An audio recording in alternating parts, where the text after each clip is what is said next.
Bonjour à tous, merci à ceux qui sont présents à ce second webinaire. On se retrouve aujourd'hui pour parler un sujet qui est positif, le Bordeaux Loving. Donc l'idée c'est de venir contrebalancer aujourd'hui le Bordeaux bashing, parce que chez Thermominis alors même s'il y a des raisons qui expliquent cela, on les verra aujourd'hui par la suite. Mais chez Thermomis, on en a marre d'entendre j'aimerais soutenir un vignoble mais pas à Bordeaux ou j'aime tout sauf le Bordeaux. Alors je rassure, il y a des choses excellentes dans le Bordeaux. On y trouve même, je dirais, des rapports qualité-prix imbattables sur des domaines à taille humaine. Donc, euh, l'idée aujourd'hui, c'est de voir comment un domaine familial il vit cette situation et qu'est-ce qui met en place pour faire face à cette situation et faire que l'avenir soit bon. Donc, pour cela, on accueille aujourd'hui Cécile Paillet, des Vignobles Paillet. Donc, Bonjour, bonjour Cécile, ça va? ça va, impeccable, merci. Prête? Oui, Bon, alors, avant de commencer, et pour que ça se passe le mieux possible, on a fermé les micros de chacun, donc l'idée, c'est de garder les micros fermés. Et au fur et à mesure, vous avez un chat, donc au fur et à mesure de la présentation, vous pourrez poser vos questions. Et on y répondra, bien évidemment, en fin de présentation. Voilà. Donc, n'hésitez pas à poser vos questions au fur et à mesure de la présentation. Et on y reviendra à la toute fin. Voilà. Donc, pour attaquer cette présentation du Bordeaux Loving, on va commencer par dresser un constat. Donc, celui du Bordeaux bashing. Donc, quoi de mieux qu'une vigneronne qui vit ça au quotidien pour nous l'expliquer. Donc, Cécile, je te laisse un petit peu la parole et nous dire un petit peu pourquoi existe ce Bordeaux bashing. oui, alors, ce Bordeaux bashing que tout le monde connaît ou pas, en fait, il faut s'imaginer que ça fait bien plus de 5 ans, même entre 5 et 10 ans, que le Bordeaux est décrié un peu partout en France par les consommateurs ou par les professionnels. Parce que pour différentes raisons, il n'y a pas un paramètre qui va tout expliquer, mais il y en a plusieurs. Il y a une part, une image que l'on se fait du Bordeaux, que ben, ça défile. Les prix sont très élevés par rapport à ce que c'est. C'est toujours la même chose, c'est toujours le même vin, c'est toujours très tannique, c'est toujours, on en a plein la bouche. Ça, c'est l'image qui est très. C'est aussi l'image, vous savez, c'est ce que j'entends parfois dans les salons, c'est l'image c'est le repas du dimanche avec le grand-père qui sort toujours sa bouteille de Bordeaux, c'est toujours le même vin, c'est le grand classique. Et donc, en fait, ce qui est normal, les gens ont envie de voir autre chose, d'autant plus qu'il y a beaucoup de choses qui sont très bonnes ailleurs. Tous les vins se sont bien améliorés partout en France, donc tout le monde a envie d'aller voir ailleurs. Et puis il y a aussi le fait que peut-être que Bordeaux a eu un petit peu de mal à se dépoussiérer. Il y a 10 ans, il y a 10 15 ans, c'était toujours un peu la même chose. Et voilà, c'est le côté classique qu'on aurait pu reprocher au Bordeaux, mais il faut savoir que ça fait 10 ans plus de 10 ans que le Bordeaux a bien changé et on fait des choses qui sont un petit peu, qui sont très intéressantes. Voilà, sur le PowerPoint, vous voyez que aujourd'hui, entre 2018 et 2023, juste dans les Bordeaux, hein, dans les Bordeaux rouges, on a perdu 26% de volume consommé. Donc, ce qui veut dire qu'il y a vraiment, ça vous met en chiffres, ce que moi je vous dis en parlant, c'est qu'il y a un désamour pour le Bordeaux parce qu'on est resté sur ce que c'était avant. En fait, ce qu'il faut voir aujourd'hui, c'est que c'est autre chose. Ça a évolué. Il y a, il y a plein de choses qui sont intéressantes un peu partout. Voilà. Ouais, et alors si on résume effectivement l'image parfois trop chère, il y a vraiment une flambée des prix au niveau des grands crus. On a beaucoup spéculé bah, sur les primeurs. Exactement, sur les grands châteaux, en fait, le souci, voilà, Bordeaux, c'est très grand, c'est immense, il y a énormément de viticulteurs, et en fait, on voit le Bordeaux par le petit trou les primeurs, les grands crus classés qui ont des prix, voilà, c'est une autre sphère, mais tous ces grands crus classés représentent 5% des Bordeaux. Il y a tout le reste autour qui fait, ben, nous, on pâtit un peu de l'image de ces primeurs, enfin des primeurs, pardon. Ouais, Ces grands t'as crus une image classés. élitiste en fait, je pense pas. Il y a une image élitiste qui Exactement. a carrément déconnecté le consommateur et Exactement. fait que c'est Comme quoi le Bordeaux ne s'adresse pas à tout le monde, ça s'adresse à ceux qui ont les connaissances œnologiques pour déguster ou à ceux qui ont le budget, le portefeuille pour se payer des vins comme ça. Mais il y a tous les autres Bordeaux qui sont autour, on n'est pas comme, enfin les autres, on n'est pas comme ça, quoi. ouais. Et après, c'est vrai que cette image où tu dis le vin de papa, le vin de papy, les choses comme ça, on a eu enfin, cette image très boisée du Bordeaux. Alors, Oui. merci Parker à l'époque, qui a fait en sorte Mais que ça, voilà, ça c'est une réalité. Enfin, faut pas non plus. Bordeaux a eu ses défauts, hein, ses défauts quand et, même. et quand on voit les habitudes de consommation aujourd'hui qui évoluent, on va être plus sur du fruit, plus sur de la buvabilité, des Oui. vins plus légers. Ça peut s'opposer, entre guillemets, à la recherche du consommateur. Donc, on est arrivé dans une situation où il faut évoluer sur ce style-là, je pense. Mm. Et on verra après ce que tu fais toi et ce qui peut être fait. Après, il y a dans l'image de Bordeaux aussi, on l'a pas forcément mis en valeur sur le PowerPoint, mais il y a ce côté où on a l'impression que Bordeaux est un peu en retard d'un point de vue Oui. écologique par rapport à d'autres vignobles.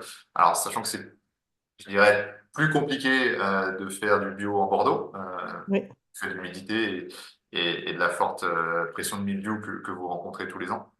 Donc ça pâtit aussi dans bah voilà, une société de consommation où on a envie de consommer de plus en plus propre. On fait l'amalgame et on se dit, alors que voilà, il y a des démarches qui sont faites. On parlera de ce que tu fais aussi tout à l'heure.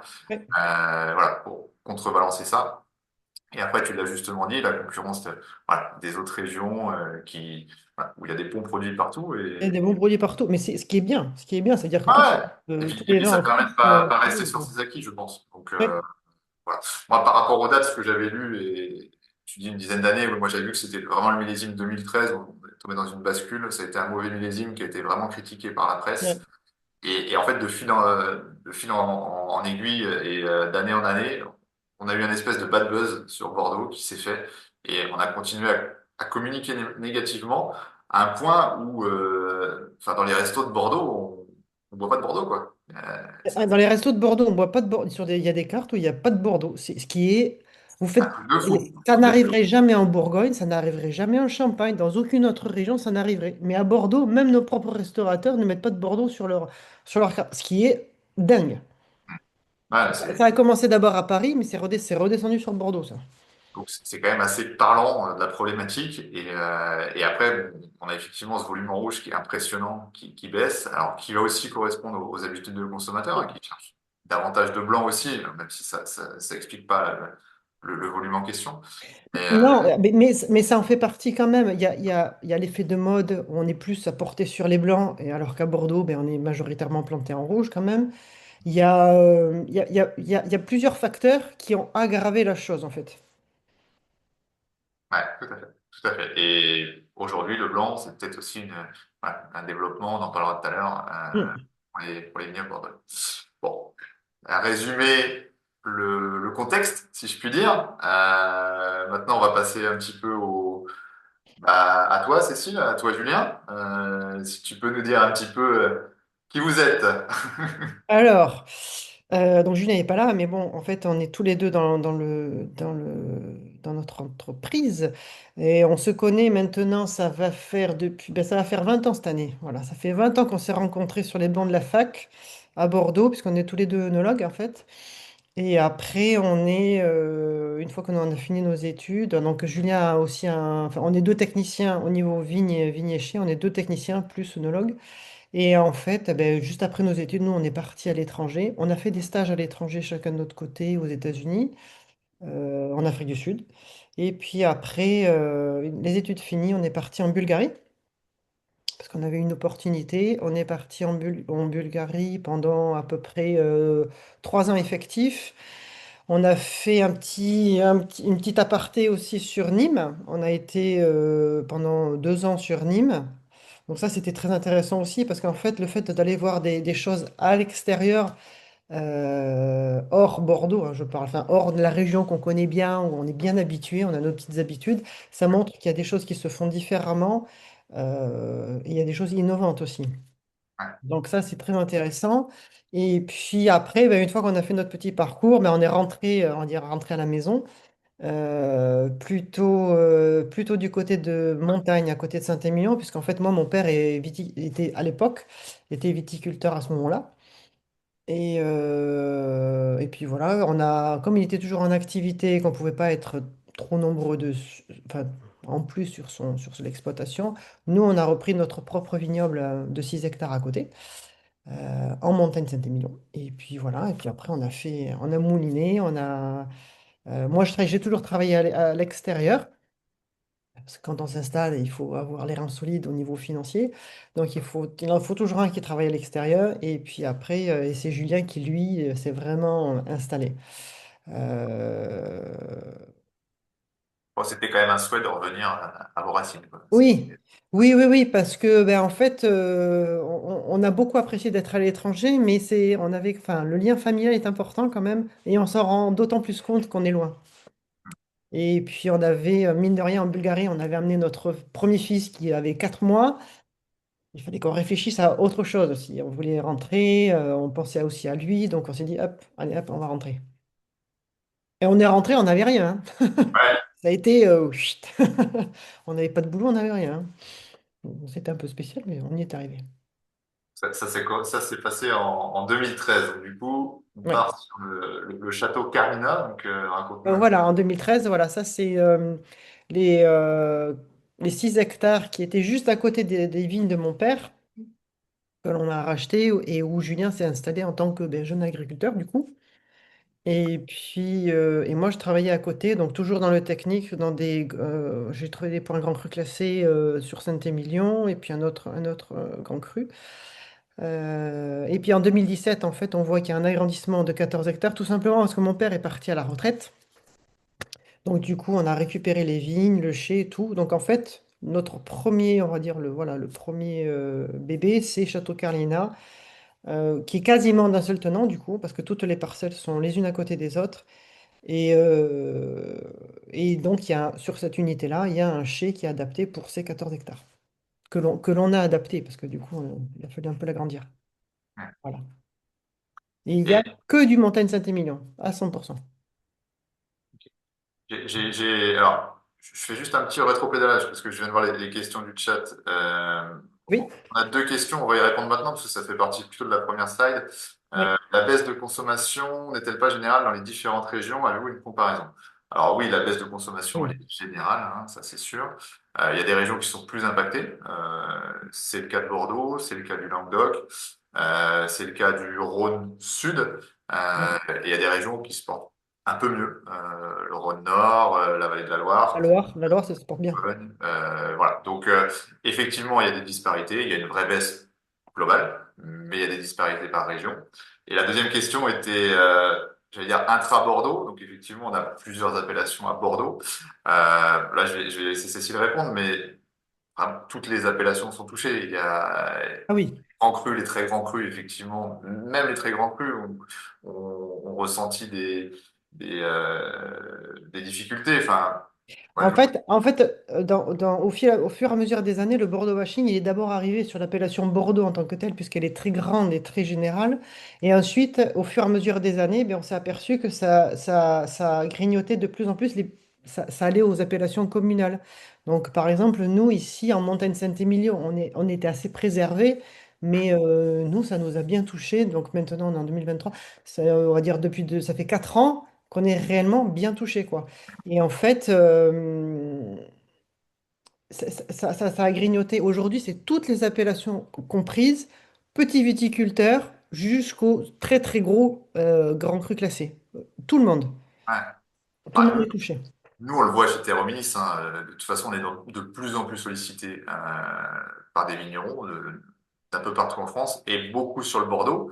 Et on a même eu récemment un Margot qui nous a contacté. Alors, pas faire les projets euh, vis-à-vis du prix de l'hectare, vis-à-vis du foncier, mais c'est quand même un signal qui est important. Oui. Donc, pour répondre à la question, effectivement, il y a quand même bah, la grosse majorité du vignoble bordelais qui est impacté. On reprend en 2017? Donc, hop, 2017, 14 hectares. Mon père est parti à la retraite. Clac, enfin, on s'occupe de 14 hectares en montagne Saint-Émilion. Donc, tout va bien, il n'y a pas de souci. Et on se dit que quand même, faire que du montagne Saint-Émilion, ça nous restreint un peu ça restreint un peu notre marge de manœuvre au niveau commercialisation. Et on aimerait bien élargir un peu la gamme. Et on était en recherche, donc ça prend du temps, hein, ça s'est pas fait du jour au lendemain, hein, mais on s'est dit que ben, on prendrait bien qu'un ou deux hectares dans d'autres appellations et pour pouvoir élargir cette gamme. Et puis, ben, vous voyez, en 2020, alors 2021, ça s'est fait, mais oui, début 2021, on nous présente ce projet-là du Château Lafleur. Mais c'est pas un ou deux hectares, hein, du coup. Mais c'était une superbe opportunité. Je vais vous expliquer pourquoi. Donc, sur cette propriété-là que l'on a acquis en 2021, l'idée c'était d'avoir d'autres appellations. Donc, on avait du Lalande de Pomerol, on avait également du Bordeaux encore du montagne, mais voilà, on élargissait la gamme et puis en plus, on était sur cet élargissement se fait aussi sur montagne, donc pas très loin du premier chai, et ça se fait sur une partie de montagne où c'est très facile d'accès pour beaucoup de choses et c'est très grand. On peut accueillir, c'est très facile pour les livreurs, les expéditions, etc. Mais c'est aussi très facile d'accueillir du monde si on veut faire de l'événementiel, etc. Il y a tout un projet qui s'est greffé en plus par rapport à notre désir initial d'élargir la gamme, qui a fait que ben, on a dit oui, on a dit oui, on va le faire. On va le prendre, on va prendre cette nouvelle propriété et puis on va y aller. Donc La c'était lampe de Pomerol, ça parle, quoi. comment? La lampe de Pomerol, ça parle. Oui, le Lalande de Pomerol, c'est celui qui s'appelle Château, voilà, le Château La Fleur-Richon, Lalande de Pomerol. Et puis, donc du Montagne Saint-Émilion encore, et puis du Bordeaux où on avait donc 3 hectares et demi. Donc, ce qui est. Alors là, j'ai pas la carte sous les yeux pour vous montrer, mais en fait, il faut s'imaginer que c'est dans le même concept, on a les 16 hectares qui sont autour du chai qui, lui, est dimensionné pour recevoir ces 16 hectares. Parce qu'on est à un bout de l'appellation de montagne et juste à côté on a la Lande et de l'autre côté on a les Bordeaux. Donc pour nous c'est idéal quoi, d'avoir tout regroupé. Voilà. Et donc après, en 2022, arrive Thérominis. Eh oui, Donc à la base, c'est une rencontre, hein. Notre rencontre, elle part d'un besoin. Donc effectivement, vous venez d'acquérir le château La Fleur-Richon, donc en la Lande de Pomerol. Donc endettement, vous avez du volume à vendre en plus. Donc comment on fait, sachant qu'on est déjà dans voilà, on commence à entrer dans cette ère où Bordeaux, bah, c'est un peu plus difficile. Vous vous mettez à chercher des solutions et c'est votre expert comptable en fait qui nous met en oui. relation. Il Euh, nous a dit, voilà, on a été contacté, voilà, ça serait peut-être bien de voir ce que ça vaut, quoi. Ouais, et Terminer. nous on avait déjà fait trois projets donc sur le Bordelais, en Blaye, en Gourre et en Médoc. Blaye. Ah, pardon, je vais me faire respecter par Marion. Et, et bon, ouais, mais c'était un peu nouveau pour vous. Il y avait aussi cette envie peut-être voilà, de collectif, de partager votre quotidien. Je sais que vous êtes très branché rugby, donc il y a des valeurs qui font écho ici à Oui, l'Eurominis, l'entraide, le partage, le soutien. Donc, l'idée, c'était effectivement de racheter 3 hectares 5 des vignes de Bordeaux que vous aviez achetées récemment. Euh, oui, donc l'idée, c'est de vous faire un apport en trésorerie. Dans ce cas-là, on rachète les vignes. Ça fait un apport en trésorerie. Et nous, on crée un groupement foncier viticole, donc un GFV, une société civile, dans lequel on va être divisé en parts sociales, qui va être propriétaire donc, de cette parcelle de 3,50. Et ces parts sociales vont être acquises par des associés, des gens qui partagent les valeurs de Thérominis et les valeurs du domaine. Et donc, on a réuni 133 associés sur ce projet, dont deux associés reconnus, avec Trinduc et trois. Maxime Lamotte aussi qui sera bientôt en demi-finale. Je sais pas si tu as pris tes places, non? C'est bon? J'ai pris mes places, c'est fait. Attends, c'est à Bordeaux, je vais pas. Bon. Bon, Il y voilà. a François Trinduc, Maxime Lamotte, Louis Picamol aussi, le Oui, troisième. j'avais oublié, oui. C'est joli pour faire un petit match dans le jardin, c'est sympa. Donc, l'idée de on va dire, de tous ces associés, c'est pour eux de participer au projet, de vous soutenir, de vous rencontrer, de vivre un petit peu la vie de vigneron par procuration, et avec une rémunération tous les ans en bouteille de vin.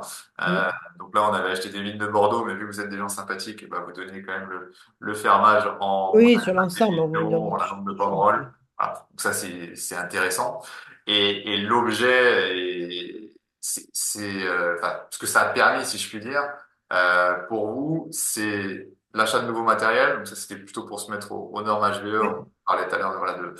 Ben, alors, je vais te couper parce qu'il faut s'imaginer qu'en 2 temps, 3 mouvements, on est passé de 14 hectares à 30. Donc, il faut, voilà, ça demande voilà, Un petit peu de changement. un petit peu de Voilà. changement, voilà. Vous avez fait le choix de la diversification, un peu osé, planter de la Syrah dans le Bordelais. Je pense pas qu'il y en ait beaucoup qui l'aient osé. Donc Ben, voilà, on l'a bien apprécié quand on était en Bulgarie et à Nîmes, donc on s'est voilà. dit, pourquoi pas nous, quoi. Voilà, donc ça c'est aussi en vue des objectifs que vous êtes fixés, on verra ça après. Ça t'a permis d'être 100% au domaine, voilà Oui, ce que parce que tu du coup, je disais, suis hein. rentré, ouais, ouais. T'as quitté tes jobs à côté d'œnologue. Et ça permet d'avoir un réseau de particuliers, d'ambassadeurs. 133 personnes, c'est pas rien. C'est des gens qui vont vous représenter, qui vont boire les vins, vos vins, leurs vins aussi un petit peu, Oui. avec leurs amis, leurs familles. Et ça vous crée une dynamique commerciale. Ils en parlent à leurs cavistes du coin, ils en parlent au restaurant. Je crois que tu as même un associé qui fait des salons pour toi. Ah ouais, C'est ouais, ouais. Dans la Sarthe, il démarche des cavistes, il fait des salons, enfin, ouais, ouais, et oui, c'est rigolo. Il est extraordinaire. à fond investi, mais j'aime bien. Ouais. Et du coup, alors toi, comment ça s'est passé cette rencontre avec les associés, si on peut avoir ton point de vue? Alors, du coup, moi, je suis arrivée sur la propriété, oui, c'était fin 2022, donc ça coïncidait parfaitement. Et en fait, c'est moi qui suis l'interlocuteur privilégié, entre guillemets, avec tous les associés, parce que Julien, quand il est sur les tracteurs et tout ça, il peut pas répondre à tout le monde.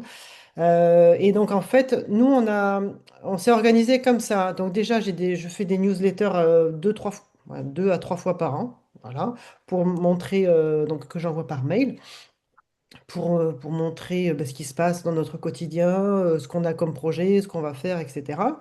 Ensuite, j'ai aussi créé un groupe WhatsApp. Donc, ceux qui veulent, parce que tout le monde ne veut pas être dans un groupe WhatsApp ou n'a pas WhatsApp. Donc, après, voilà, c'est au bon vouloir de chacun.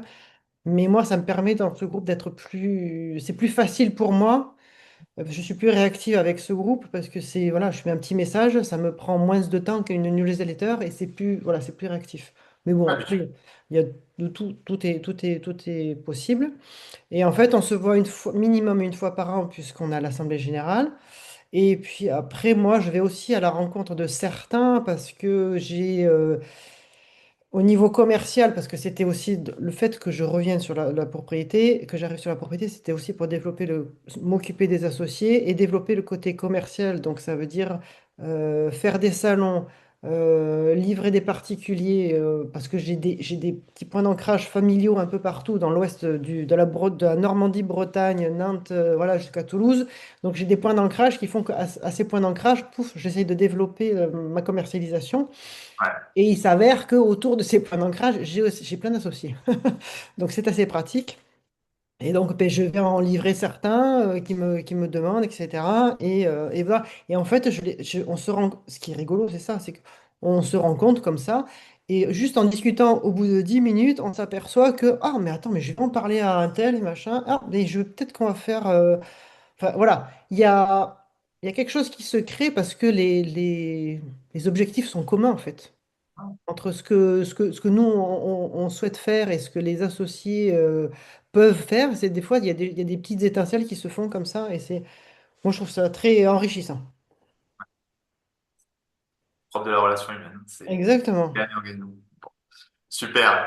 Euh, après Terminus, donc l'idée est arrivée en 2023 d'encore s'agrandir, c'est ça? Oui. Mais là, ça sera, voilà, c'est la dernière étape, on va dire. On a Ouais. une opportunité on pouvait pas refuser non plus. Donc en 2023, un ami nous a présenté une propriété qui s'appelle Château Franc-la-Porte, qui est située sur les hauteurs de Saint-Émilion. Donc parmi les terroirs de Saint-Émilion, ça fait partie des meilleurs. C'est tout en haut du plateau. Une petite propriété mignonnette avec des maisons typiques girondines. Enfin, des maisons, quand je dis des maisons, c'est des maisons parce qu'à l'intérieur, il y a le chai à barrique, le chai de vinification, enfin, et des petites maisons partout. Et tout autour, il y a 5 hectares d'un seul tenant autour De Vignes, Saint-Émilion, Grand Cru. de vignes en Saint-Émilion Grand Cru. Et on est entouré de grands crus classés. Et en fait, donc le propriétaire qui était décédé, c'est sa fille qui s'occupe de ça. Elle voulait pas enfin, elle a essayé de s'en occuper, elle n'y arrivait pas. Et donc et personne ne voulait dans sa famille vendre la propriété, qui vaut des millions. Il y a pas d'autre mot. Et en fait, bah, du coup, la dernière solution, c'était de proposer cette propriété en fermage, mais pas à n'importe qui. Parce que bien entendu, autour, il y a d'autres propriétés qui auraient bien voulu. Donc, ils voulaient que les 5 hectares restent à des personnes qui s'en occupent réellement. Et en fait, on nous a présenté au propriétaire, enfin, à la dame, qui, ben voilà, il y a eu un petit déclic de, comment dire,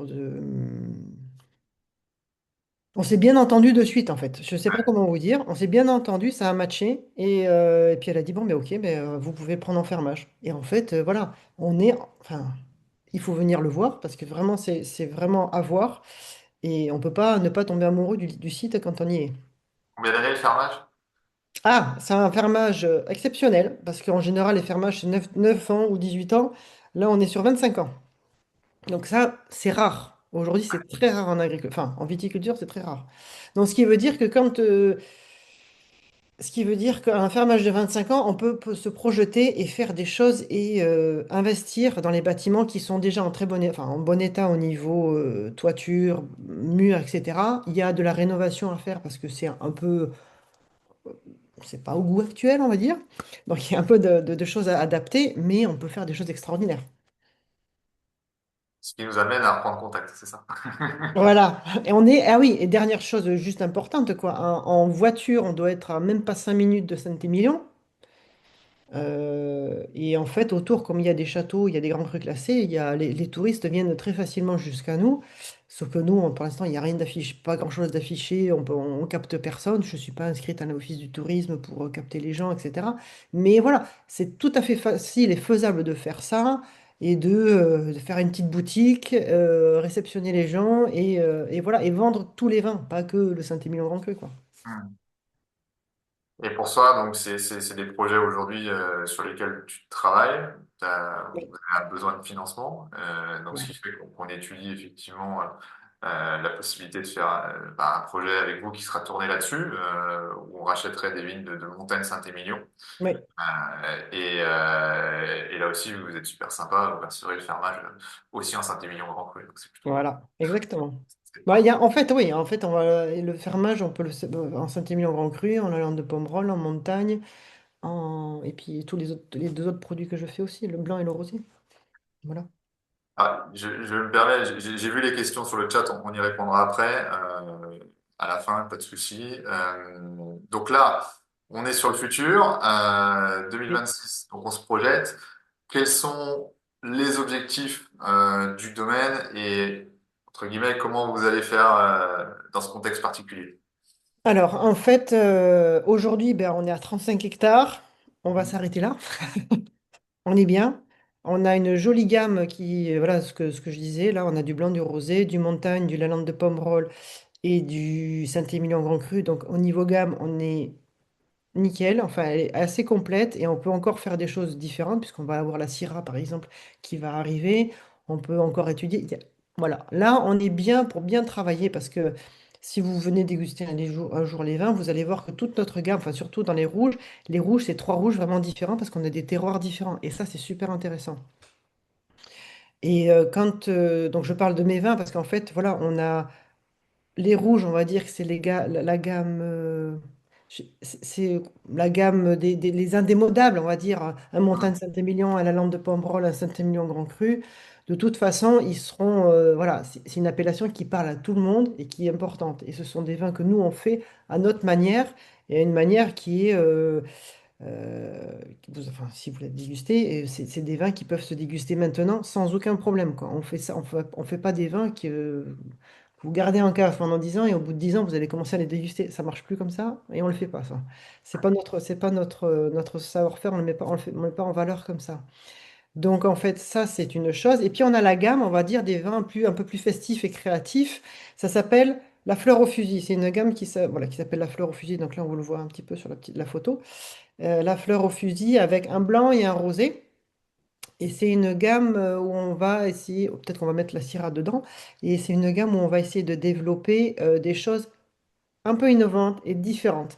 Par exemple, on a commencé avec le rosé, on fait un rosé avec du Cabernet Franc, et on fait pas un rosé typique de Bordeaux, on fait un rosé à la manière provençale.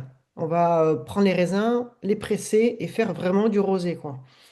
Et ensuite, on fait également un vin blanc, donc la fleur au fusil en blanc. Et là, si Vous vous, n'avez pas de blanc, pourtant. Vous si n'avez pas de vous raisin. avez bien suivi, je vous ai jamais parlé de grappes de raisin de blanc ou de parcelles en blanc. On n'en a pas de blanc. Donc en fait, on va chercher toujours du cabernet franc et on va faire du blanc de noir.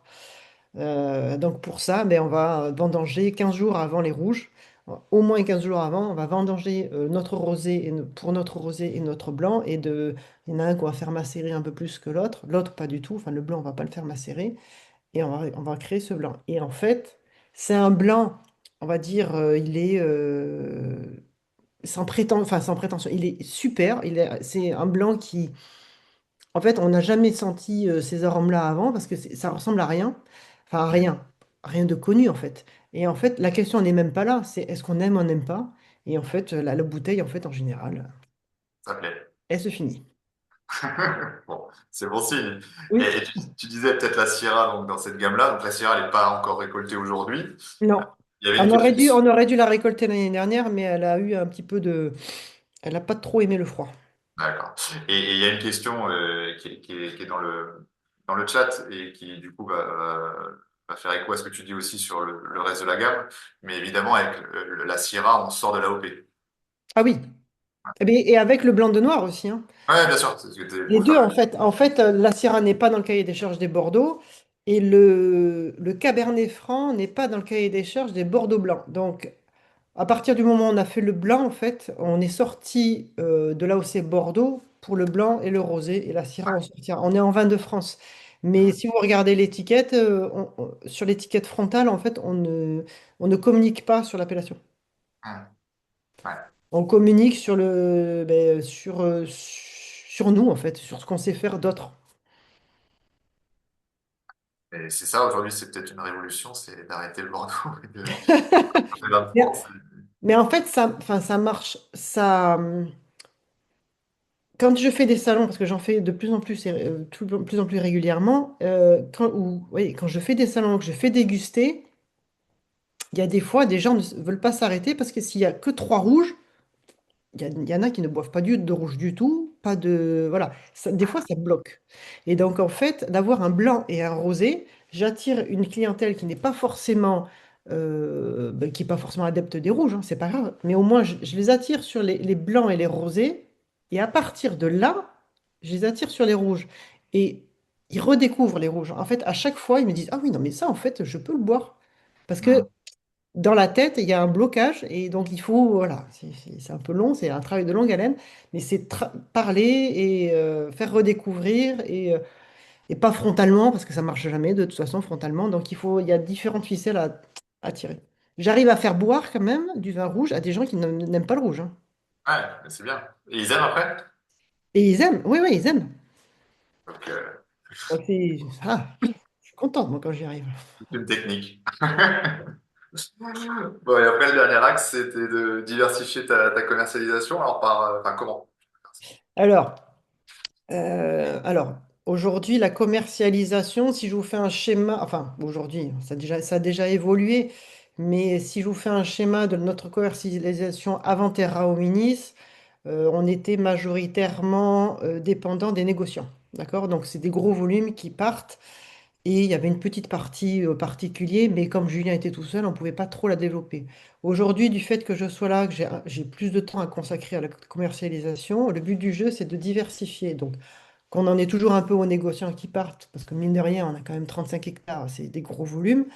Et ensuite, de diversifier l'export. Donc on a commencé à travailler sur l'export, maintenant, ça fait 2 ans.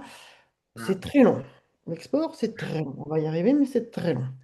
Il y a l'export où on peut travailler. Il y a aussi ben, la grande surface. Mine de rien, ce sont des acteurs qui sont importants en France et il ne faut pas les négliger, mais tout en préservant notre gamme, c'est-à-dire qu'on a notre gamme que l'on vend aux cavistes, aux particuliers, n'est pas du tout la même gamme. Enfin, ce ne sont pas du tout les mêmes produits que je vais proposer à la Ouais. grande surface, pardon. Il y a une gamme spéciale pour ça. Il y a une gamme spéciale complètement séparée avec des étiquettes différentes. Parce qu'il faut pas, voilà, il faut bien séparer tout ça. Ensuite, ben, il y a la partie caviste-restaurant. Donc, je suis plus axée sur les cavistes aujourd'hui. Alors, les restaurants, j'en ai un petit peu, mais pas, voilà, c'est pas mon cœur. C'est plus les cavistes. Donc, ça, c'est long aussi, parce que de la même manière qu'il faut faire redécouvrir aux particuliers les Bordeaux, bah, les cavistes, c'est pareil. Ouais.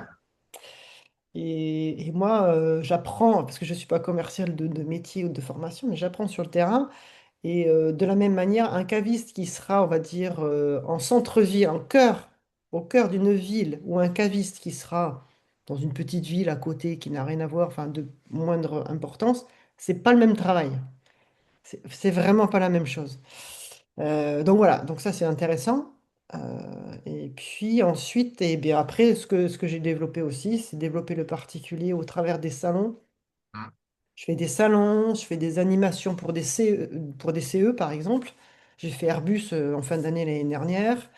Je fais des animations au sein de clubs œnologiques. J'en ai fait deux là, aussi sur Bordeaux. Voilà, voilà, j'en fais. Et ça, par exemple, quand j'ai fait mon animation club œnologique sur Bordeaux, je ne connaissais même pas le club avant. Voilà. Et en fait, c'est un de mes associés qui me dit, non, mais je fais partie de ce club, je vais leur parler de toi. Allez, pop, pop, pop. Du coup, j'en ai fait deux. J'ai fait deux sessions comme ça, parce que c'est un gros club. Et donc voilà, c'est de fil en aiguille. Ça peut être des salons avec les Rotary Club, les Lions Club, ça peut être, enfin, il y a plein, plein de possibilités, Je quoi. pense qu'on a les clubs épicures aussi à Termini 5. Il faut. Alors, le Et club pas. épicure, normalement, je suis censé faire une dégustation avec celui de. Qu'est-ce que j'ai? C'est Limoges? Non, pas Limoges. Orléans. En Léon. Avec Jean-Louis. Orléans, d'ici juin, là. Bien. Top. Et après, le dernier axe, c'est, parce que tu me disais, c'est l'immersion, Oui. c'est le développement de l'œnotourisme. Et donc voilà, et après il y a donc cette partie-là de commercialisation pure du vin, et ensuite il y a aussi la petite boutique qu'on voudrait ouvrir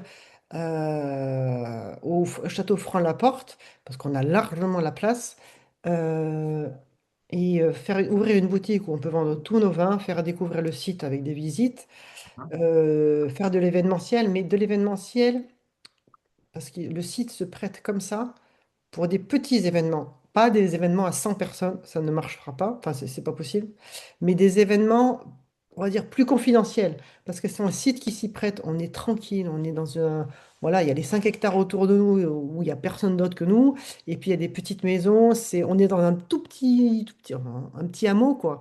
Ouais. Et les salles se prêtent à des événements, je dirais, si on avait fait l'AG des clubs Épicure il y a 2 ans, et il y avait, allez, 40 personnes peut-être, même pas. Ok. Ça se prête à Oui, jusqu'à je sais que c'était 40 40. personnes max, quoi, Ouais. Ouais, mais c'était super, en c'était. intérieur. Et, Mm. euh, et en plus, alors là, on parle des clubs et du réseau peut-être que tu as déjà, mais ce qu'on a vu en échangeant un petit peu avant, c'est que Saint-Émilion, je crois que c'est 1,2 million de touristes Oui, par an. oui, c'est énorme. Parce qu'en fait, oui, il y a Saint-Émilion qui est classé au patrimoine mondial de l'UNESCO, et Bordeaux aussi. Donc en fait, ça fait deux patrimoines de l'UNESCO distants de allez, 30 à 40 minutes. Ouais. En fait, on a énormément de touristes qui viennent et Saint-Émilion, et voilà, il y a les 1 million, c'est sans problème, hein. Pour 5 000 habitants, hein. Oui, il y a 5000 habitants. Ouais. Le ratio est assez intéressant. Et donc, tu parles d'événements que tu organises, donc tu en as déjà organisé un petit peu avec nous, où tu Oui. fais dégustation sur place et visite de Saint-Émilion avec... Oui, j'avais fait ça l'année dernière, c'était en septembre. En fait, je propose la journée où je suis là toute la journée avec les personnes qui veulent venir. Donc le matin, alors, je leur propose, c'est pas moi qui fais les visites, mais je leur dis, ben voilà, ce qu'il y a à voir vraiment à Saint-Émilion, s'il y a deux choses à voir, c'est ça et ça. Après, chacun s'inscrit s'il veut les faire ou pas, hein. Donc le matin, il y a, chaque personne visite le site qu'ils veulent. Le midi, on mange ensemble dans un petit resto que j'ai trouvé parce que je les ai tous faits en fait, hein, parce qu'en fait, Saint-Émilion, quand on ne connaît pas, si on s'arrête au premier truc, la note elle monte très vite, hein. Donc moi, je fais en sorte d'être raisonnable, de manger tranquillement, raisonnablement. On a pris le temps, on a mangé tous ensemble. Et puis ensuite, l'après-midi, on est allé au château Franc-la-Porte. Donc où on a fait la visite. Juste, là, c'était juste une visite pour le château Franc-la-Porte. Et puis après, on est venu au château La Fleur-Richon, puisque c'est là où c'est encore un autre lieu, quoi. Et c'est là où, ben, en fait, c'est le siège. Le château La Fleur-Richon, c'est le siège. Le château Franc-la-Porte, c'est la pépite. Donc en fait, on a fait ça et ça prend toute la journée parce que vous avez vu, je parle. Donc ça prend toute la journée. Et puis en fait, c'est en petit comité. Donc comme ça, au moins c'est ouvert, c'est assez sympa quoi. Puis je pense que c'est l'avenir aussi de voilà, diversifier et de vendre une expérience, vendre une Oui. immersion, entre guillemets, dans les villes. C'est comme ça qu'on va permettre à retrouver de la clientèle et permettre aux gens de retrouver de l'amour pour Bordeaux. Je pense que c'est aussi ça. Et puis il n'y a pas de question de tabou, hein. Moi, je réponds à tout, hein. Je réponds à tout, j'ai pas de problème. Bah, c'est parfait. C'est parfait. Bah, écoute, Cécile, merci. Nous, alors, pour finir, vraiment sur j'ai vu là, Titouan, on parlait d'événements. Tu organises un événement le 14 mai sur ton domaine. Donc, Oui. on a envoyé le lien pour ceux qui veulent participer à cet événement. Allez-y, allez découvrir le domaine, allez rencontrer Cécile, goûter ses vins. Cécile et Julien, bien sûr. Vous allez passer un bon moment, c'est sûr. Et pour conclure, avant qu'on passe aux questions, il y en a encore une ou deux à répondre. On est à peu près dans les temps. C'était vraiment faire une conclusion par rapport au constat qu'on a fait sur le Bordeaux bashing. Aujourd'hui, nous, Bordeaux, on y croit. Il va falloir une petite révolution, faire des vins qui correspondent aux attentes. Donc, ce que, par exemple, Cécile t'a mis en place, on parlait de vins de France tout à l'heure, on parlait de blanc de noir. Il faut trouver des vins avec des nouvelles méthodes d'élevage. Je pense au Château Jaron qui fait des vins en jarre, des vins portés plus sur le fruit avec une meilleure buvabilité, moins de bois, plus de fraîcheur, mais aussi conserver ce qui a fait la force de Bordeaux. Voilà, tu disais tout à l'heure, t'as un cœur de gamme qu'il faut conserver pour une certaine clientèle et ça restera toujours Bordeaux avec ses qualités. Voilà, ces cuvées traditionnelles-là qui font l'identité de Bordeaux quand même. Oui, parce que c'est quand même, c'est toujours recherché. Quoi qu'on en dise, quand je fais des salons, ah, ça c'est la lampe de Paul j'ai des super souvenirs. Ça restera, c'est intemporel. Ah Donc, ouais, c'est clair, c'est c'est clair. intemporel. Mais en faisant des vins, tu disais, on parlait de vins de vignerons tout à l'heure, pas des vins d'étiquette, enfin voilà, faire des vins au Exactement. juste prix, on va retrouver une légitimité, Bordeaux va retrouver sa légitimité, et ça va être positif pour le secteur, quoi. Et l'idée, c'est de redorer son image. Pour moi, en attirant du monde sur place, ça devient un gros vivier, et à ce vivier-là, il faut lui ouvrir les portes des domaines, et il faut leur vendre, entre guillemets, des expériences, une immersion. Au sein du domaine, vivre cette vie de vigneron, comprendre ce que vous faites au quotidien, ce travail de la terre et du raisin. Et c'est comme ça qu'on va, je pense et j'en suis sûr, voilà, de redonner à Bordeaux cette lettre de noblesse. Et je répète ce que je disais en introduction, mais on en a marre d'entendre, voilà, tout sauf Bordeaux. Surtout pas à Bordeaux, il y a des choses excellentes et ça va tendre vers encore plus de positif. Donc Bordeaux, nous, on y croit. Voilà. Alors, je vais récupérer les questions. Donc, on a tout à l'heure une question sur le réchauffement climatique, Cécile. Quel changement envisages-tu pour répondre au mieux aux contraintes liées au réchauffement climatique? Alors, aujourd'hui, pardon, cette année c'est un bon exemple. Par exemple, on a déjà, on a entre à peu près 10 à 12 jours d'avance. Donc, par rapport à la normale, parce qu'il fait, enfin, vous avez remarqué, il fait hyper chaud, quoi. Il fait chaud depuis longtemps et sec. Donc, en fait, le réchauffement, oui, ça, c'est sûr qu'on le vit au quotidien. Les vendanges, les dates de vendange ont bien avancé. Moi, quand j'étais petite, on vendangeait pas avant le 1er octobre. Aujourd'hui, les rouges, on les vendange ouais, au 15, 10, 15 septembre. Donc, franchement, ça a énormément avancé. Donc en fait, le truc, c'est que, ce que nous, quand on va replanter, on va essayer. Alors, on va essayer de planter. Donc on a nos cépages à nous. Il y a le cabernet qui se prête au fait que ben, c'est un cépage qui demande plus de temps pour mûrir. Donc lui, le réchauffement, il va très bien le vivre. On a toujours du merlot. Le merlot que l'on a, on va le mettre sur des terroirs peut-être un petit peu plus frais. On va, bon, la Syrah, c'est une étude à faire, voilà, pourquoi pas. Mais on a déjà du matériel dans nos cépages actuels qui vont s'adapter. Il faut pas forcément, qu'est-ce que je peux vous dire d'autre? Pour l'instant, on arrive à s'adapter sans problème, pas de souci. On va peut-être planter plus de Cabernet Franc que de Merlot. Parce que le merlot en Pomerol, en 2003, quand il y a eu une énorme sécheresse, il n'a pas aimé du tout le chaud, mais pas du tout. Il faut planter le merlot sur des sols plus frais. Et les sols plus chauds, le cabernet va y aller.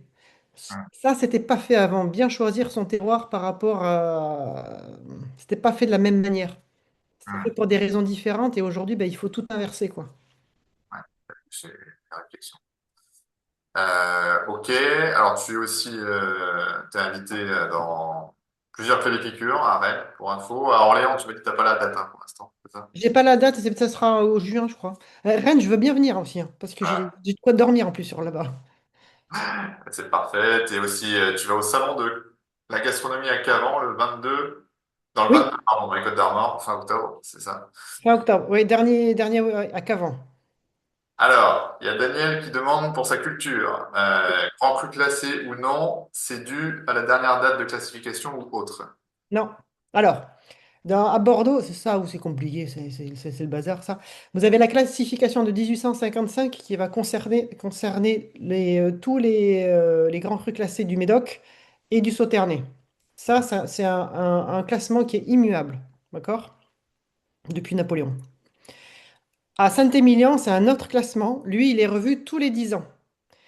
Donc tous les 10 ans, les châteaux classés, qui sont classés Grand Cru classé, premier, etc., tous les 10 ans, ils remettent tout en jeu.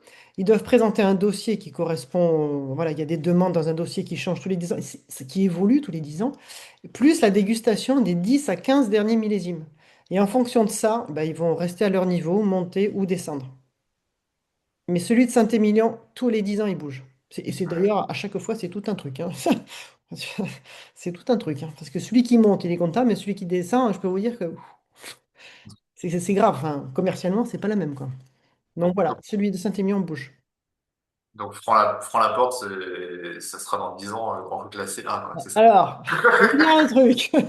Moi, pour avoir fait un dossier, Ouais, j'ai travaillé pour un grand cru qui, voilà, les propriétaires voulaient faire le dossier, mais moi, je savais que ça allait pas marcher, donc ça n'a pas abouti. Mais je l'ai fait, le dossier. ouais, Et en fait, quand vous faites un dossier comme ça, c'est-à-dire c'est pas 10 ans avant qu'il faut s'y prévenir, c'est 15 ans avant. C'est-à-dire qu'il faut mettre en place des choses.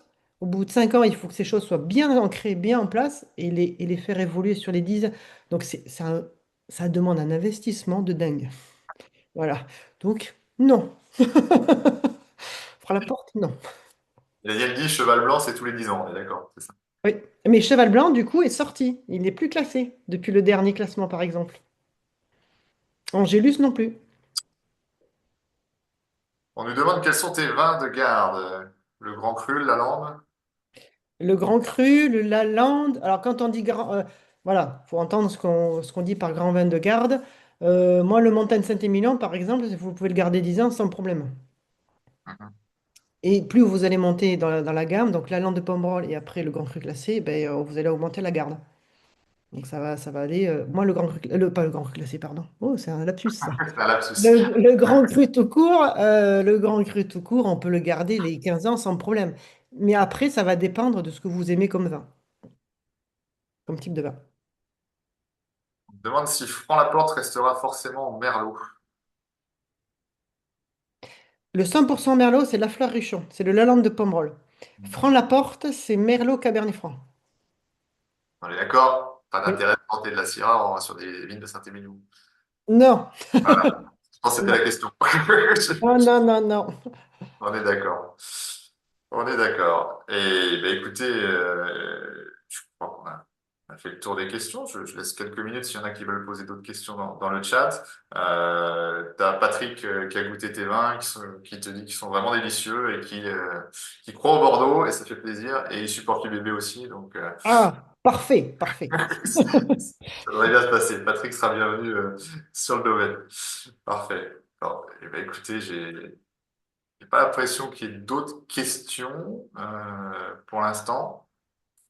Donc, bah, merci déjà à tous ceux et toutes celles qui se sont connectés pour participer à ce webinaire. Merci beaucoup, Cécile, De rien. pour tes témoignages et tes éclaircissements bah, sur la situation actuelle à Bordeaux et ce que tu vis au quotidien. Euh, le- Si vous voulez contacter pardon, Cécile, vous avez ses coordonnées ici. Vous pouvez commander du vin, goûter son vin. On vous a envoyé dans le chat le lien de l'événement si vous voulez la rencontrer. Vous avez mes coordonnées aussi si vous êtes intéressé par le financement participatif, par les projets qu'on mène dans le Bordelais ou ailleurs. N'hésitez pas aussi à me contacter. Vous voyez, on fera un prochain webinaire le 28 mai, donc à 11h30. Et le thème sera comment le financement participatif facilite pardon, l'installation d'un jeune vigneron, d'un néo-vigneron. Et on sera en présence de Xavier Guns, qu'on aide à s'installer pardon, en Alsace à Elfing. Donc ça sera un thème qui sera aussi très intéressant et ça sera intéressant d'avoir le vécu de Xavier dans cette situation particulière. Voilà, et ben écoutez,